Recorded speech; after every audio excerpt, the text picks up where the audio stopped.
अक्षय तृतीया आहे. सोन्याची मूर्ती आपल्या समोर ठेवली आहे.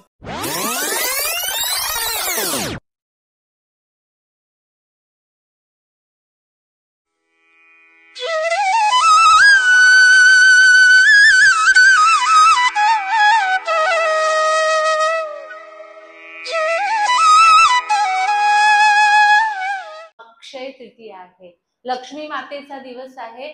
मोठीच सोन्याची लक्ष्मी मातेची, कनक म्हणजे सोना, डोळे बंद करायचे आहे. सोन्याची मूर्ती आपल्या समोर ठेवली आहे. फक्त लक्ष्मी माता कशी ठेवायची? तिच्या सोबत विष्णू म्हणजे एक बाळ कृष्ण किंवा विष्णू म्हणजे विष्णू तत्व ठेवलेलं आहे. पती पत्नी समोर सोन्याची मोठी सुंदर तुम्हाला आवडेल तशी मूर्ती ठेवायची आहे.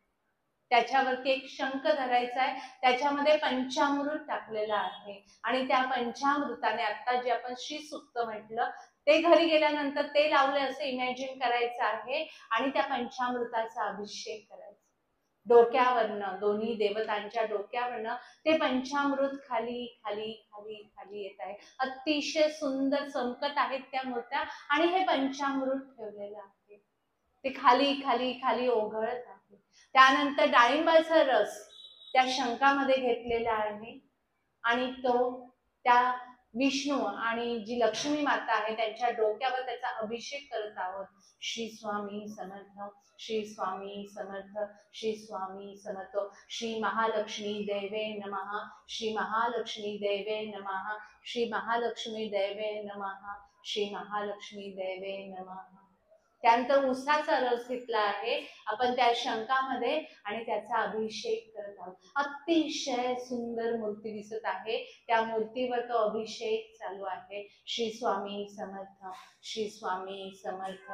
हे डोळे बंद करून इमॅजिन करायचे. काही लोक आळस देत आहेत. कसे बसले आहात तुम्ही? मानपाठ सरळ आहे तुमची, मांडीवर हात आहे. ती एनर्जी आपण 100% घेऊ शकतोय का? पुन्हा पुन्हा सांगायला लागतंय ताई डोळे बंद करा, ताई डोळे बंद करा. हा नेहमीचा क्रम झालाय. आपल्याला ही गोष्ट माहिती असायला हवी. द्राक्षांचा रस केलाय. हे सगळं इमॅजिन करायचं की भांडे भरून द्राक्ष घेतले, मिक्सर मध्ये फिरवले, त्यानंतर ते छान वस्त्र करायचे. का तर माझी आई आहे लक्ष्मी माता आणि विष्णू माझे वडील आहेत. त्यांच्या अंगावर मी हा अभिषेक करताना कुठे त्यांना कुठेतरी जाडसर असं खराब लागलं नाही पाहिजे, कुठं दुखावलं नाही गेलं पाहिजे म्हणून पातळ रस केलेला आहे. आणि तो पिवळ्या रंगाचा द्राक्षाचा रस मी माता लक्ष्मी आणि विष्णूंच्या डोक्यावरनं अभिषेक करत आहे. श्री महालक्ष्मी देवे नमः, श्री महालक्ष्मी देवे नमः, श्री विष्णवे नमः, श्री विष्णवे. जो मनाला आवडेल, गणपती बाप्पा आवडत असेल, स्वामी आवडत असतील, जो मनाला आवडेल तो जप करायचा आहे. श्री स्वामी समर्थ. किती मनोहर दृश्य दिसत आहे. आंब्याचे दिवस आहे. आंब्याचा रस केलेला आहे, तो गाळून घेतलेला आहे आणि तो रस माता लक्ष्मीच्या डोक्यावर, माता विष्णू पिताच्या डोक्यावर, दोघांच्या डोक्यावर शंखाने आपण थेंब थेंब थेंब घालत आहे. त्यांच्या डोक्यापासून चरणांपर्यंत हा सगळा रस खाली खाली खाली खाली येत आहे. श्री स्वामी समर्थ, श्री स्वामी समर्थ. श्री महालक्ष्मी देवे नमः, श्री महालक्ष्मी देवे नमः, श्री विष्णवे नमः, श्री विष्णवे नमः. आता स्वच्छ गंगेचं जल घेतलेलं आहे, त्यात तुळस घातली आहे, थोडं गुलाब पाणी घेतलं आहे आणि परत शंखामध्ये ते टाकलंय आणि अभिषेक चालू केलाय. श्री स्वामी समर्थ, श्री स्वामी समर्थ. महालक्ष्मी अष्टक येत असेल, जी देवीची स्तोत्र कमलाकर मंत्र आहे त्याच्यातलं नाही म्हणतायत, श्रवण सुद्धा खूप छान भक्ती आहे, युट्यूबवर लावायचं आहे आणि हा अभिषेक चालू ठेवायचा आहे. श्री सुक्त लावायचा आहे. उद्यासाठी श्री सुक्त लक्ष्मी प्राप्तीचा अतिशय प्रभावी आहे. त्यामुळे सकाळी सकाळी मोबाईलवर युट्यूबवर सकाळपासून बॅक टू बॅक 11 तासाचं श्री सुक्त युट्यूबवर आहे, ते लावून द्यायचं आहे. त्या पाण्याने अभिषेक करायचा. हळूहळू सगळा फळांचा रस निघून निघून जात आहे. आता माझी माता आणि पिता अतिशय स्वच्छ सोनेरी चमकत आहे, स्वच्छ धुवून निघाले आहे. अभिषेक एका हाताने करत आहे, एका हाताने माझ्या हाताने. लहान बाळाला जशी मी आंघोळ घालते, पुढून मागे पाठ चोळायची, त्यांचे पाय त्यांच्या हाताला हलके हलके दाबल्यासारखं करायचंय. त्यांच्या चरणांना थोडंसं आपण पायाला तेल लावतो तसा मसाज करून सगळं स्वच्छ धुवून काढायचंय. आता खालचा चौरंग कोणीतरी उचलून घेतलाय आणि दुसरा कोरडा चौरंग ठेवलाय, त्याच्यावर सोनेरी रंगाचं कापड ठेवलेलं आहे आणि एका पांढऱ्या शुभ्र कॉटनच्या वस्त्राने मी माता लक्ष्मीचे गाल पुसत आहे. त्यानंतर हात, छाती, पोट, मांड्या, दोन्ही पाय, डोक्यावरचा मुकुट, डोळ्यांच्या खाली स्वच्छ दोन्ही डोळे, नाक हलक्या हलक्या हलक्या हाताने पुसत आहे. आता इकडे श्री विष्णू त्यांचं कपाळ, गाल, छाती, पोट, पाय, मांड्या, पाठ आणि त्यांचा मुकुट, हात, दोन्ही हात स्वच्छ हलके हलके हलके पुसून घेत आहे. विकतचं चंदन मी लावणार नाही आहे, चंदन उगाळून घेतलेलं आहे आणि ते चंदन दोन्ही हातांवर घासत आहे. त्यातलं थोडं चंदन काढून ठेवायचं आणि दोघी देवतांच्या पायांना त्या चंदनाचा लेप द्यायचा आहे. उन्हाळा एवढा वाढलेला आहे, आपण आपली सगळी संकट त्या देवतांच्या अंगावर टाकत असतो, तर ते चंदनाचा लेप त्यांच्या चरणांवर द्यायचा आहे. आधी जे चंदन काढून ठेवलंय त्याची छोटी छोटी गोळी करायची आहे आणि माता लक्ष्मी आणि पिता विष्णू यांच्या माथी लावायचंय. लक्ष्मी माता स्त्री देवता आहे म्हणून थोडस हळद, थोडस कुंकू आणि इथे विष्णूंच्या कपाळावर सोन्याच्या अक्षता, मी मानस पूजा करत आहे, सोन्याच्या अक्षता लावायच्या. मोगऱ्याचे दिवस आहे, छान मोगऱ्याचा हार करून आणलाय. त्या मोगऱ्याच्या हारामध्ये तुळशीची पानं, माता लक्ष्मी आणि विष्णूंना तुळस खूप आवडते, तुळस मध्ये ओवली आहे. हलकेच त्यांच्या गळ्यामध्ये हे मोगऱ्याचे भरगच्च हार घालत आहे. लक्ष्मी मातेच्या डोक्यामध्ये एक गजरा विणत आहे आणि दोघी हातांना अत्तर लावत आहे.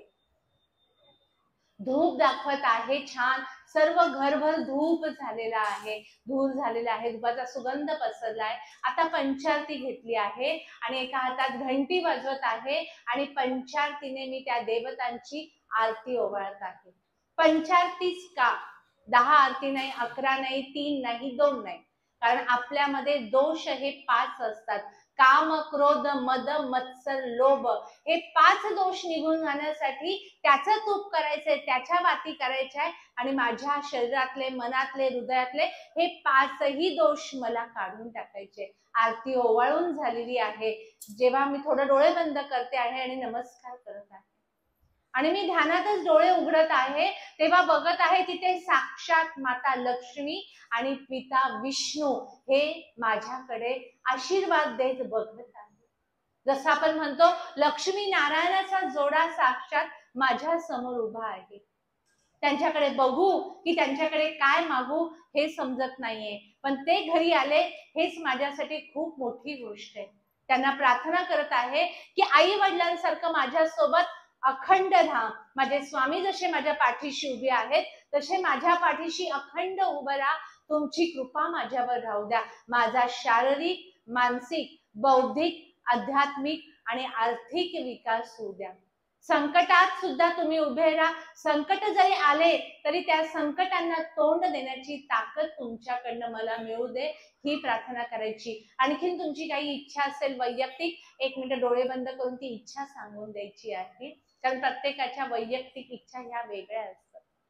त्यानंतर विचार करायचा आहे, त्यांनी एक हात आपल्या डोक्यावर आणि आपल्या घराच्या वरती आणि एक हात आपल्या घराच्या खाली ठेवला आहे आणि त्या दोघांच्या हातातनं पैसे आणि सोन्याच्या नाण्यांचा, सुख समृद्धीचा, आनंदाचा वर्षाव वर्षाव वर्षाव होत आहे. माझं घर पैशाच्या नोटांनी, सोन्याच्या कॉईनने आणि आनंदाने, सुख समृद्धीने भरून वाहत आहे. आनंद आनंद आनंद. आपल्या गुरुचरणी कृतज्ञता व्यक्त करायची की महाराज मी तुमच्यामुळे इथे आलेली आहे आणि तुमच्यामुळे मला हे वैभव मिळालंय. हे वैभव जन्मानुजन्म, हे सौभाग्य जन्मानुजन्म असंच टिकून राहू दे, ही गुरूंच्या चरणी प्रार्थना करायची आहे. त्या दोघांच्या मध्ये ते दोघं दिसेनासे झाले आहे आणि कुठेतरी मला फक्त स्वामी दिसायला लागले. तेव्हा लक्षात आलं आहे की माझे स्वामीच विष्णू आहे, माझे स्वामीच लक्ष्मी माता आहे आणि तेच माझ्या घरी आले होते. त्या स्वामींना मी नमस्कार करत आहे, त्यांनी केलेल्या कृपेबद्दल आभार मानत आहे आणि त्यांना सांगत आहे अखंड माझ्या पाठीशी राहा आणि संकटात माझ्या सोबत. दोन्ही हात एकमेकावर सोडायचे आहे आणि डोक्यावरनं पायापर्यंत ती सगळी एनर्जी आणि पूर्ण आपण सोनेरी सोनेरी सोनेरी झालो आहे असं इमॅजिन करायचं. जे सोन्याचा रंग आहे तो पूर्ण माझ्या शरीरात मीच लक्ष्मी माता झाली आहे अशी इमॅजिन करायचे आणि सावकाश डोळे उघडायचे आहेत. अवधूत चिंतन श्री गुरुदेव दत्त